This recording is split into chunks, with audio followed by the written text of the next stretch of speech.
Hi hello എല്ലാവർക്കും നമസ്കാരം കേട്ടോ. അപ്പോൾ നമ്മുടെ വീഡിയോ ഇന്നലെ ഉണ്ടായിരുന്നില്ല. അപ്പോൾ ഇന്നൊരു പടത്തിൻ്റെ റിവ്യൂ ആയിട്ടാണ് വന്നേക്കുന്നത്. നമ്മുടെ ബെല്ലകൊണ്ട സായി ശ്രീനിവാസ എന്നാണുള്ള പേര്. നമ്മുടെ ജയ് ജാനകി നായിക എന്ന് പറഞ്ഞ പടമൊക്കെ മലയാളത്തിലും തമിഴിലും തെലുങ്കിലും ഒക്കെ നല്ല ഹിറ്റായ പടമാണ്. അത് പടം തെലുങ്കിൽ വിജയിച്ചതിന് ശേഷം തമിഴും മലയാളം ഡബ്ബ് വന്ന് എനിക്ക് ഇഷ്ടപ്പെട്ട പടം കേട്ടോ. നമ്മുടെ ശരത് കുമാർ, പിന്നെ അതേപോലെ തന്നെ ബെല്ലകൊണ്ട സായി ശ്രീനിവാസ അവരൊക്കെ അഭിനയിച്ച പടമാണ്. ഇപ്പോൾ കഴിഞ്ഞ മാസം തോന്നുന്നുണ്ട് ഒരു പടം റിലീസ് ആയിട്ടുണ്ടായിരുന്നു, ഭൈരവം എന്നാണ് സിനിമയുടെ പേര്. ഞാൻ ഈ പടം ഭയങ്കര ഹിറ്റാന്നുള്ള രീതിയിലൊക്കെയാണ് പബ്ലിസിറ്റി ഒക്കെ വന്നിരുന്നത്. അപ്പോൾ അതെന്താണ് സംഭവം, ഇതിൽ ജസ്റ്റ് ഫോട്ടോസിലൊക്കെ കണ്ടപ്പോൾ ഒരു മൂന്ന് നായകന്മാരുള്ള പോലത്തെ ഒരു കടവും പിന്നെ അതേപോലെ തന്നെ ഒരു അമ്പലം കാണിക്കുന്ന സീനൊക്കെ ആയിരുന്നു. അപ്പോൾ ഞാൻ ട്രെയിലർ കണ്ടു. തമിഴ് ട്രെയിലർ അടിച്ച് നോക്കി വന്നില്ല, ഒന്നൊരു മനസ്സിലായിക്കോട്ടെ വെച്ചിട്ട് അല്ല തെലുങ്ക് തന്നെയാണ് വന്നത്. അപ്പോൾ ഞാൻ ഈ തെലുങ്ക് ട്രെയിലർ കണ്ടിരുന്നു തന്നെ. അപ്പം തന്നെ ഞാൻ പറഞ്ഞു, ഞാൻ കമൻറ്റ് ചെയ്തിട്ടുണ്ടായിരുന്നു, ഇത് ഗരുഡനല്ലേ, ഗരുഡൻ അങ്ങനെ കോപ്പി അടിച്ച് വെച്ചേക്കണം. മറ്റേ സുരേഷ് ഗോപി ബിജുവിനാണ് ഗരുഡനല്ല കേട്ടോ. തമിഴ് സിനിമയിൽ സൂര്യ ഒരു നായക റോളിലേക്ക് എത്താൻ വേണ്ടി ഏറ്റവും കൂടുതൽ പങ്കുവച്ച ഒരു കഥാപാത്രങ്ങളിലൊന്നാണ് ഗരുഡൻ എന്ന് പറഞ്ഞ സിനിമയിലെ സൂര്യയുടെ ക്യാരക്ടർ. അതിന് മുന്നേ നമ്മുടെ വിജയ് സേതുപതിയായിട്ട് പടം ചെയ്തിട്ടുണ്ടായിരുന്നു. ആ പടം നല്ല രീതിയിൽ ആളൊന്നുകൂടി സ്റ്റാർ വാല്യൂ കൂട്ടിയിട്ടുണ്ടായിരുന്നു. ഗരുഡനിൽ എന്താണ് കഥ, രണ്ട് ഫ്രണ്ട്സ്, ഒരു നാട്ടിലൊരു അമ്പലം, ആ അമ്പലത്തിലത്തെ കാര്യങ്ങൾ കുറച്ച് കാര്യം നോക്കണത് ഒരു നായകൻ, അതായത് ശശികുമാർ. പിന്നെ അതിൻ്റെ മെയിനായിട്ടുള്ള സ്വത്തും കാര്യങ്ങളൊക്കെ എടുത്തു വയ്ക്കുന്നതും അതിൻ്റെ ആധാരവും കാര്യങ്ങളൊക്കെ എടുത്തു വയ്ക്കുന്ന ഒരു സെക്ഷനിൽ ഉണ്ണിമുകുന്ദനും. ഇവർ രണ്ടുപേരും ചെറുപ്പത്തിൽ കണ്ടുകിട്ടുന്നതാണ് സൂര്യനെ. അപ്പോൾ സൂര്യനെ എന്നിട്ട് ഉണ്ണിമുകുന്ദൻ വീട്ടിലൊരു വേലക്കാരൻ തന്നെ, എന്നാലും ഇവർ രണ്ടാളുടെയും കൂടെ കൊണ്ട് നടക്കലും കാര്യങ്ങളൊക്കെ ആയിട്ട് ഉള്ളൊരു കഥയാണ്. ഈ ഗരുഡ അങ്ങനെ തന്നെ എടുത്തിട്ട് എന്താ പറയുക, ഈ ഗരുഡൻ സിനിമ അങ്ങനെ തന്നെ എടുത്തിട്ട് കൊണ്ടുവച്ചേക്കാണ് ഇവിടെ. സൂര്യ എന്ന് പറഞ്ഞ ഒരു കഥാപാത്രം ഒരു 2 സ്റ്റാർസാണ്, അതായത് ശശികുമാർ ആയാലും ഉണ്ണിമുകുന്ദനായാലും രണ്ടാളും സ്റ്റാർസാണ്. ആ സ്റ്റാർസിൻ്റെ ഇടയിൽ നിന്നിട്ട് സിനിമയിലെ നായകൻ എന്ന് പറയുന്നത് സൂര്യയാണ്. പെർഫോമൻസ് കൊണ്ട് ആൾ സ്കോർ ചെയ്തേക്കാണ്. അപ്പോൾ പറഞ്ഞ കാര്യം, ബെല്ലകൊണ്ട സായി ശ്രീനിവാസ ആൾ നല്ല അഭിനയമൊന്നും കുഴപ്പമൊന്നുമില്ല. എനിക്ക് ഈ പറഞ്ഞ തെലുങ്ക് പടം മലയാളം ഡബ് ചെയ്തത് ജയ് ജാനകി നായിക എന്നാണ് പടം. ശരത് കുമാർ കൂടെ എനിക്ക് നല്ല ഇഷ്ടപ്പെടണം. ഫസ്റ്റിലുള്ള ഫൈറ്റ്, ഇൻ്റർവെൽ എന്നോട് ചേർന്നിട്ടുള്ള ലാസ്റ്റ് ഫൈറ്റാണ് ഈ പടത്തിൽ മെയിൻ. പിന്നെ കഥയൊക്കെ കുറച്ച് രസമുണ്ട്. ഇനി ഞാൻ ഭൈരവത്തിനെ കുറിച്ച് കുറച്ചുകൂടി കാര്യങ്ങൾ പറഞ്ഞിട്ട് ഡീറ്റെയിൽ ആയിട്ട് പറയട്ടോ. ഭൈരവം is A 2025 Indian Telugu language action drama film directed by Vijay Kanakambedala and produced by K.K. Radha Mohan under Sri Satya Sai Arts. It was presented by Dr. Jayendilal Gada of Pan Studios in the production. The film stars ഇതിൽ അഭിനയിച്ചേക്കുന്നത് ബെല്ലകൊണ്ട സായി ശ്രീനിവാസ്, മഞ്ജു മനോജ്. ഇവരൊക്കെ പേര് ഇൻട്രോയിൽ കാണിക്കുമ്പോഴൊക്കെ ഇവരൊക്കെ ഈ നായകൻ എന്ന് പറയുന്നത് ബെല്ലകൊണ്ട Sai Srinivas simple intro. ബാക്കി രണ്ടാളെ കാണിക്കുമ്പോഴും അടിപൊളി ഇൻട്രോ ഒക്കെ ആയിട്ട് കാണിച്ചേക്കുന്നുണ്ടാവും.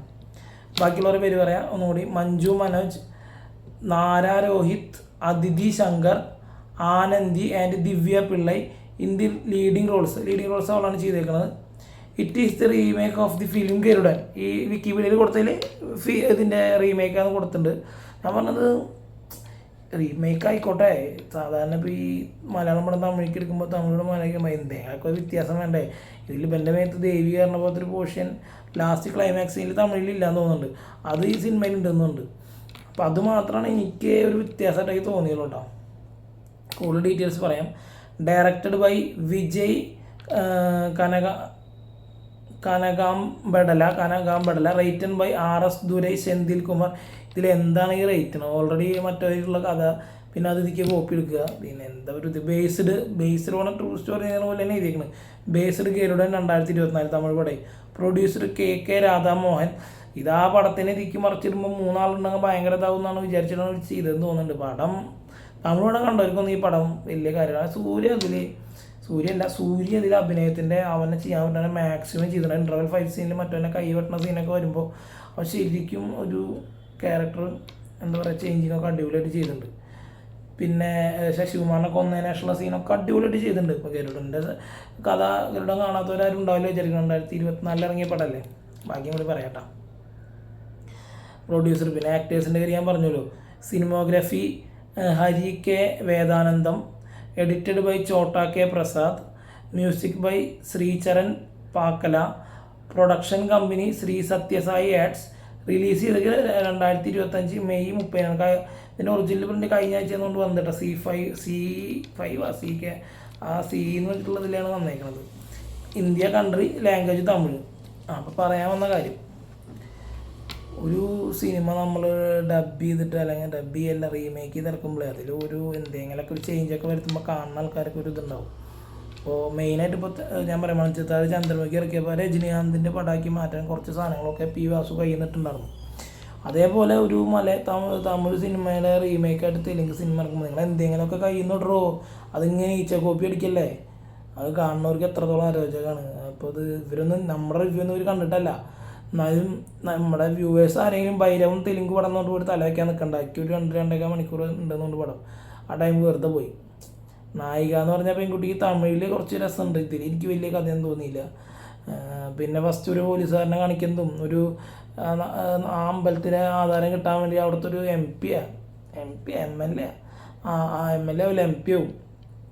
MP അല്ലെങ്കിൽ കുറച്ചൊരു മുതിർന്ന നേതാവ് ആരെങ്കിലും ഒരു പോലീസുകാരനെ വെച്ച് എന്തൊക്കെയോ കാണിക്കാൻ നോക്കണം. ആ പോലീസുകാരൻ പിന്നെ കഥ പറയണതും ലാസ്റ്റ് ആ പോലീസുകാരൻ പുതിയ വീട്ടിലേക്ക് മാറി താമസിക്കുന്ന സമയത്ത് വീട് വൃത്തിയാക്കേണ്ട ഇടയിൽ മുകളിൽ നിന്നൊരു ചെടിച്ചട്ടി വീഴും. മുകളിലെ മേത്തിക്കുക വീഴാൻ നോക്കുമ്പോഴേക്കും നായകൻ പുറം കൊണ്ട് നടക്കും. വന്ന് വീഴുന്ന ഒരു എക്സ്പ്രഷനേ ഇല്ല. നായകൻ വരുന്നു, പുറം കാണിക്കുന്നു, വീണു പോകണു. അപ്പോൾ ഒരു 1500 രൂപ കൊടുക്കും. 500 രൂപ കൂലി. അപ്പോൾ 1500 കൊടുത്തപ്പോൾ 1000 തിരിച്ചു കൊടുത്തിട്ട് 500 വാങ്ങിച്ചിട്ട് ബുക്ക് ഞാൻ ചെയ്ത പണിയുടെ കൂലി മതിയുന്നുണ്ട്. അപ്പോൾ തന്നെ പോലീസുകാരനെ അവനെ ഭയങ്കര ഇഷ്ടമാവും. അതിനും പിന്നെ ഇൻ്റർവെല്ലേഷൻ ഫുള്ള് ആ ഒരു സ്നേഹം വെച്ചിട്ട് നായകനെ സപ്പോർട്ട് ചെയ്യണതും പിന്നെ ക്ലൈമാക്സ് സീനിൽ നായകനെ പ്രതിയാക്കിയിട്ടുണ്ടെങ്കിൽ ഇതുമായി ബന്ധപ്പെട്ട എല്ലാവരും കൊടുക്കുന്ന രീതിയിൽ ഉയർന്ന ഉദ്യോഗസ്ഥൻ DSP SP ആരോടൊക്കെ പറയണതൊക്കെയാണ് ക്ലൈമാക്സ്. നമുക്ക് ഈ പടമല്ലേ ഒരു തമിഴോ അല്ലെങ്കിൽ മലയാളമോ പടം ഡബ് ചെയ്ത് അടുത്ത ഭാഷയ്ക്ക് എത്തുമ്പോൾ ആ പടത്തിനേക്കാൾ ഒപ്പം നിൽക്കുന്ന പെർഫോമൻസോ അതിന് മേലേക്ക് നിൽക്കുന്ന പെർഫോമൻസ് ഉണ്ടെങ്കിൽ മാത്രമാണ് ഒരു മലയാളി എന്ന രീതിയിൽ എനിക്കൊക്കെ കുറച്ച് സാറ്റിസ്ഫാക്ഷൻ കിട്ടുള്ളൂ കേട്ടോ. ചന്ദ്രമുഖി എനിക്ക് ഓക്കെ പടമാണ്. അത് മണിച്ചിത്താഴിൻ്റെ മേലെ നിൽക്കുന്ന പടം എന്നല്ല. പക്ഷേ തലൈവറാണ് വന്ന് നിന്ന് ഒരു പബ്ലിക്കൊക്കെ വായിലിട്ട് മുടിയൊക്കെ ഇങ്ങനെ ആക്കിയിട്ട് നോർമൽ രീതിയിൽ ഡയലോഗൊക്കെ പറഞ്ഞു പോയ രസമാണ്. പിന്നെ പാട്ടുകളും ചന്ദ്രമുഖിയിൽ എല്ലാ അടിപൊളി പാട്ടുകളാണ്. പിന്നെ വടിവേലു രജനീകാന്ത് കോമ്പൊക്കെ ഒരു രക്ഷയില്ല. മറ്റേ ബംഗ്ലാവിൽ പോണതും അതിൽ മാപ്പിളെ എന്ന് വിളിക്കുന്ന സാധനമൊക്കെ രക്ഷയില്ലാണ്ട് ആൾ ചെയ്ത് വെച്ചിട്ടുണ്ട്. പിന്നെ രജനീകാന്ത് പ്രഭുദേവയുടെ ചെറിയ സീന്, പിന്നെ ജ്യോതിക, പിന്നെ അതിൽ മഞ്ജു നമ്മുടെ ശോഭനയായിട്ടൊന്നും കമ്പയർ ചെയ്യാൻ പറ്റില്ല. ശോഭന അത് ഐസ് തന്നെ വെച്ച് ചെയ്യണം പല സാധനങ്ങളും കണ്ണിക്ക് ലൈറ്റ് അടിച്ചിട്ടുള്ളത് നമുക്ക് കണ്ടാൽ നമുക്കറിയാം. പിന്നെ ഇതിൽ വിനീതാണ് വന്നേക്കണ ഓപ്പോസിറ്റ്, അതായത് കാമുകനായിട്ട് വിനീതാണ് അഭിനയിച്ചേക്കണത്. അവനും നന്നായി ചെയ്തിട്ടുണ്ട്. അപ്പോൾ മൊത്തത്തിലെ ഒരു ചന്ദ്രമുഖി പോലെ ഒക്കെ ഒരു ഹെവി സാധനമാണ്. അപ്പോൾ അതേപോലത്തെ പടം വേണമെന്നല്ല ഞാൻ പറയുന്നത് കേട്ടോ. അപ്പോൾ ഭൈരവം എന്ന് പറഞ്ഞ തെലുങ്ക് പടത്തിന് നിങ്ങൾ ആരെങ്കിലും തല വയ്ക്കണ്ടെങ്കിൽ ജസ്റ്റ് ഒന്ന് ഫോർവേഡ് ചെയ്ത് കണ്ടുപോകാന്നുള്ള ആക്ഷൻ ഒന്നും ഒരു രക്ഷയില്ല. കാരണം സൂര്യ ചെയ്ത് വെച്ച പെർഫോമൻസായിട്ട് കമ്പയർ ചെയ്യുമ്പോഴേ ആളെ കൊണ്ട് പറ്റുന്നില്ല. അതിപ്പോൾ വെറുതെ ആവശ്യമില്ലാണ്ട് ഇപ്പോൾ സുരേഷ് ഗോപിയെ മോനെ കമ്പയർ ചെയ്യണ പോലെയല്ല. ഇവരൊക്കെ കുറേ കാലമായിട്ട് അഭിനയിക്കുന്ന ആൾക്കാരല്ലേ. അപ്പോൾ അതുകൊണ്ടാണ് പറയണത്. അപ്പോൾ ഈ റീമേക്ക് പടത്തിലൊക്കെ തല വയ്ക്കുമ്പോൾ ആ സിനിമേനെ എന്തെങ്കിലുമൊക്കെ മാറ്റിയെടുത്ത് കുറച്ച് അവരുടേതായ രീതിയിലൊന്ന് ചെയ്യുക. ഇതിനൊക്കെ ഒരു സ്ക്രിപ്റ്റ് റൈറ്റർ എന്നൊക്കെ കൊണ്ട് പേര് കൊടുക്കണം എന്തിനാണെന്ന് ഞാൻ ആലോചിക്കുന്നത്.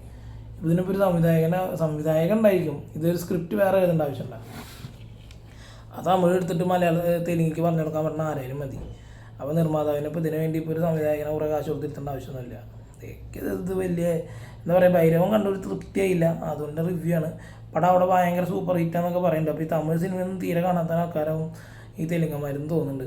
നമ്മൾ മലയാളികൾ ഒരുവിധം ഹിന്ദി, ഇംഗ്ലീഷും കന്നഡയും ചൈനയും പിന്നെ മറ്റേ വേറൊരു മോഹൻലാലിന് ചൈനയുടെ മോഹൻലാൽ അങ്ങനെ എന്താ പറയില്ലേ, ആളുടെ പടമായാലും ഇവിടെ ഇപ്പോൾ ഒരുവിധം പടങ്ങളൊക്കെ ഇപ്പോൾ ഈ OTT റിലീസ് പറഞ്ഞ പടങ്ങളൊക്കെ ഒരുവിധം കുറേ യൂട്യൂബേഴ്സ് അതിൻ്റെ റിവ്യൂ പിന്നെ OTT പറഞ്ഞ പടങ്ങളുടെ അപ്ഡേഷൻ കൊടുക്കണം. ഒരുവിധം നല്ല പടമെന്ന് പറയുന്നത് ഇംഗ്ലീഷ് ആയാലും ഹിന്ദി ആയാലും തെലുങ്ക് ആയാലും കന്നഡ ആയാലും മലയാളം മലയാളികൾ ഇപ്പോൾ ഒരുവിധം പടങ്ങളൊക്കെ കാണും. അത് ഏകദേശം നമ്മുടെ ഈ കൊറോണയിൽ തുടങ്ങിയ ഇതാണ്.